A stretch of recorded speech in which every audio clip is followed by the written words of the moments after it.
সম্প্রতি লোকারণ্য চলচ্চিত্র উৎসবে বিশেষ সম্মানে ভূষিত হয়েছেন শাহরুখ খান। সেখানেই এক সাক্ষাৎকারে জীবনের নানা সাফল্য নিয়ে কথা বলেন শাহরুখ।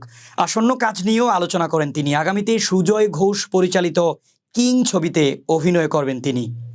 সেই ছবির প্রস্তুতি সম্পর্কে কথা বলেন শাহরুখ। তিনি জানান তিনি কিং নিয়ে বেশ আশাবাদী। সাক্ষাৎকারে শাহরুখ বলেন, বিশেষ ধরনের কিছু ছবি রয়েছে যেগুলোতে আমি অভিনয় করতে পছন্দ করি। হতে পারে বয়সের কারণে কিছু বাধার সম্মুখীন হতে হয়, তবে আমি নতুন ধরনের চরিত্রে কাজ করতে পছন্দ করি। কিংয়ে অভিনয় করার জন্য ওজনও কমাতে হবে বলে জানান শাহরুখ। তিনি বলেন, আমি কিং ছবিতে অভিনয় করছি, শীঘ্রই এই ছবির কাজ শুরু করতে হবে, সেজন্য আমাকে একটু ওজনও কমাতে হবে, এই জন্য শরীরচর্চা করতে হবে। একটি ছবি করতে অনেকটা সময় নেয়। অভিনেতা জানান তিনি ছবির পরিচালকের সঙ্গে অনেকটা সময় কাটাতে পছন্দ করেন, তাই একটি ছবির কাজ শেষ করতে অনেকটা সময় লাগে।